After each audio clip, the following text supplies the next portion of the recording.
Okay, this is dangerous. I admit, I'm risking a whole lot making this video.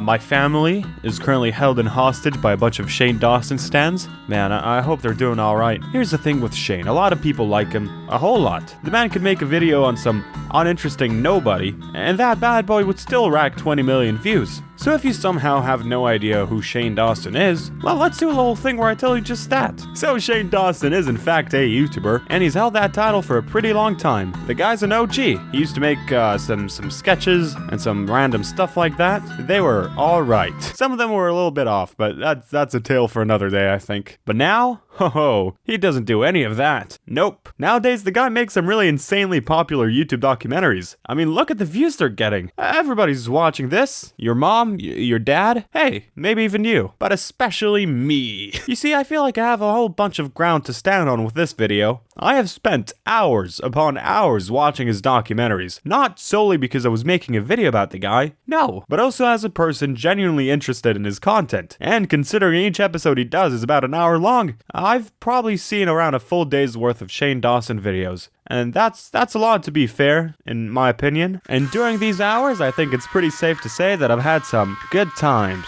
I think he's a genuinely entertaining man. So, yeah, I was mostly entertained. But there are some things I don't really like that much, and I'd like to see them improve if I can help it. So I'm gonna talk about 3 of his documentaries. The TanaCon one, starring Tana Mojo. Gonna talk about the Mind of Jake Paul. And lastly, the one about Jeffree Star. Hey, everybody loves Jeffree Star.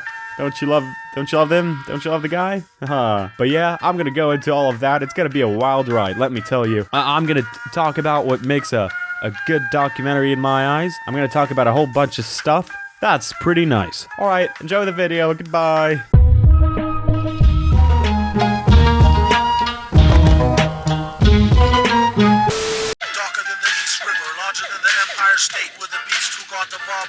So again, let me state this for the record. Most of the Shane Dawson documentaries that I've watched, I've also liked. I think the guy is good at what he does. There are just a few things that I would like to see improved. And since I'm such a nice, wonderful little guy, I'm just gonna go ahead and tell you what these things are. I will try not to be a dick about it, just full on nice, chill, constructive criticism mode. Ready? Here we go. Hey Shane, how you doing, buddy? Looking good today, sexy. Anyways, I just wanted to drop by and say, hey man, some of your documentaries just kind of feel like long vlogs and not really like documentaries. No, it's no biggie. Forget I even said it. But for realsies, it does kind of feel like that when watching his stuff. The first episode of the brand new Jeffree Star series was just a big ol' waste of time. Just wasted all my time. The first 30 minutes of it, just nothing happened. Shane was just in a house playing with dogs and saying some stuff. What is that documenting? Or what about the Jake Paul one? There's the one episode where Shane goes to the Team 10 house, and I just want to point out, I just want you to take a note that was the 5th episode in a series about Jake Paul. You know, a series about getting into the mind of the guy. And that was the first time we got to see the man on camera. Like before that, they were just kind of messing around doing God knows what. The first episode was literally just him talking to my good pal Fraser, using him as a Jake Paul expert. So I asked you to help me with this Jake Paul thing, because I don't know anything. And there's so much to keep up with as well. Which in all honesty is something that I just love. I'm just so happy that at one point in history, 25 million people have considered Fraser Einaber to be an expert in the Jake Paul scene. Wonderful stuff, you guys. So yeah, in the 5th episode, he goes to the Team 10 house. It's a big moment. But alas, tricked again, it's another really long vlog. What's going on? Oh my god! Wait, where are we going? That does seem pretty fun though, I'm not gonna lie, so 5 points to you. Really, I think the main issue with these videos is just how needlessly long they are. With Shane's new Jeffree Star series, every episode is essentially 1 hour long. Now the thing is, you can do a lot with 1 hour, especially when you got yourself a whole bunch of 1 hours. Now this series follows Shane's adventures in getting into the makeup business. It's honestly a really cool idea. I've watched a few of the episodes, and hey, maybe one day I'll watch the whole thing, who knows? But they spend so much time just doing absolutely nothing. They spend 9 minutes of the documentary talking about Shane Dawson's cat lovemaking controversy. Why not just focus on the thing the documentary is supposed to be about? But I won't lie, it has its moments. moments. There's this one part that I absolutely love, where Jeffree Star just starts moving around some colors, and people are acting like he's a goddamn genius. Like the guy cracked the makeup code. You know what I mean? Like, oh yes, honey. Whoa, whoa.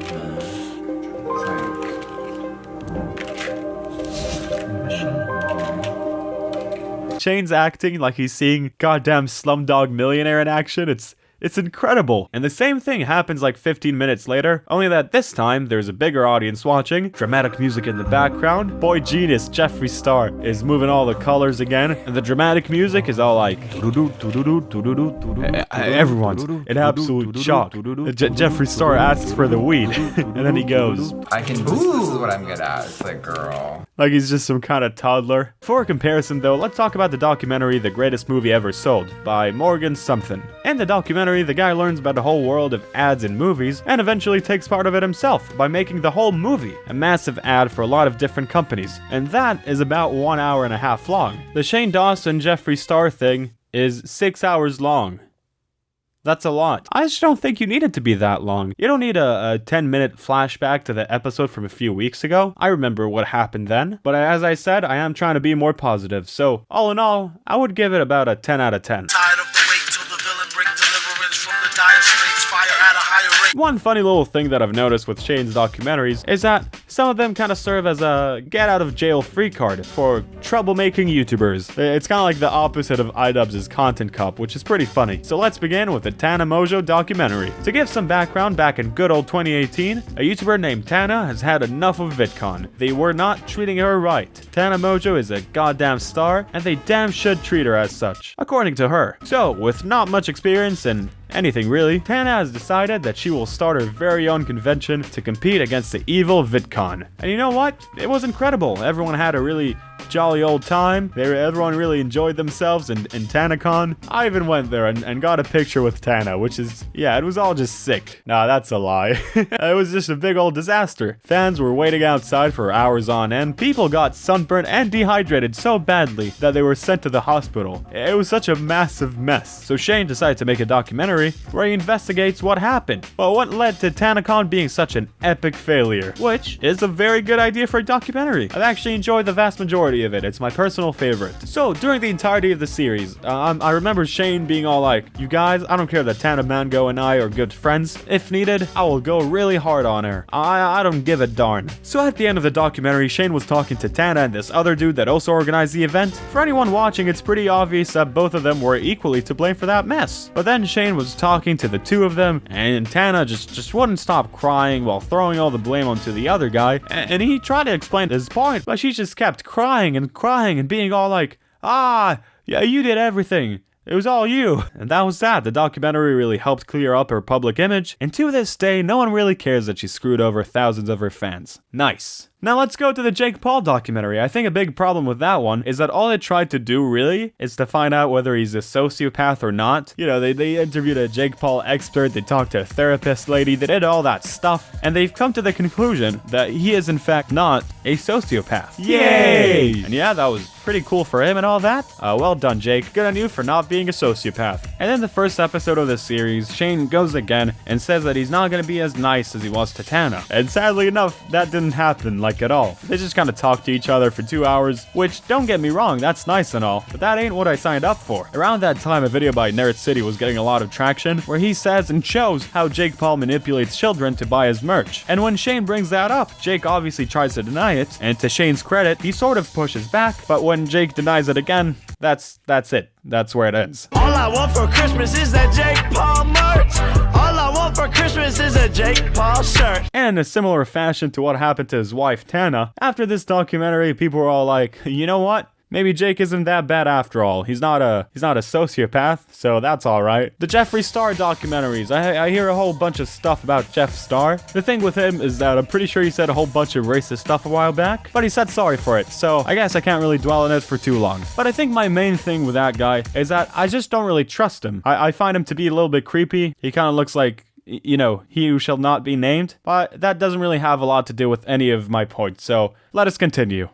Phenomenon is your armor on take your cash karma, or break your fast Ramadan. In this bit, I'm gonna go over some of the good stuff in Shane's videos, but it's not actually gonna be me, it's actually gonna be a different person who really is not me. It's gonna be my pal, Mr. YouTuber. How you doing, pal? Haha, I'm A-okay, thanks for asking, Pinely. Alright, here's the thing. I personally think that Shane Dawson is a pretty talented guy.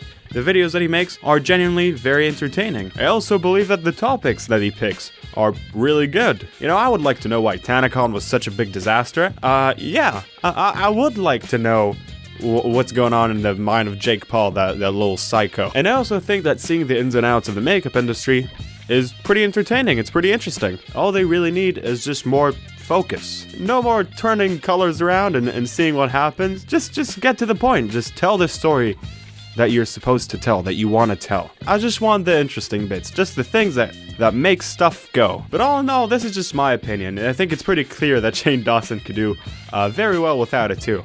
I'm just talking. I'm just a talkative guy. What can I say? Now, as a little tribute to Shane Dawson, I thought it could be pretty cool and interesting to make a kind of like a hyper-focused version of a Shane Dawson documentary. It's about YouTubers that are kind of mean sometimes on the internet. It's a very interesting subject, and I'm really excited for you guys to see this. So, yeah, enjoy. Hey, it's me, Shane Dawson, and this is how I look like now. Hey, listen, man, I'm here to tell you. What are you gonna be such a dick sometimes? Oh wow, I'm sorry, I didn't even think about it like that. I guess it's just the way that I was raised. I think the way that I was raised was bad. Wow, I didn't even think about it like that. That's quite insightful. You know what? I can't be mad at you. Bring it over here. I'm gonna hug you too. I love you, Mr. YouTuber. You're uncancelled now. Wow, I wanna kiss you so badly. I love you, Shane Dawson. You're the best. Hello everyone, it's me, Pinely, from recording from my phone. Thank you for watching this video, I really enjoyed making it. Sorry if the title was a little bit mean. It was just a little play on, you know, the titles that Shane Dawson does. I don't think your mind is boring, Mr. Shane. Big thanks to @CamAsVillain on Twitter. I commissioned this guy to make both my intro and outro music because all my videos got copyright claimed. And yeah, I think it turned out to be really good. I'm really happy with it. So yeah, you should maybe commission him. I left his Twitter in the description, so you should check him out. Also, you should maybe consider buying some merch because it really does help the channel, it does help support everything. And yeah, I think the designs are really good, mainly because I designed them, so you should check it out. Go to crowdmade.com/Pinely. Anyways, the secret phrase that I want you guys to write in the comments if you stayed until the end is monkey business. Write monkey business if you stayed until the end. And also include a little nice compliment to Mr. Shane Dawson in your comment, like, "Hey Shane, nice makeup," because I want us to be nice. Anyways, enjoy the new outro. Goodbye. Thank you for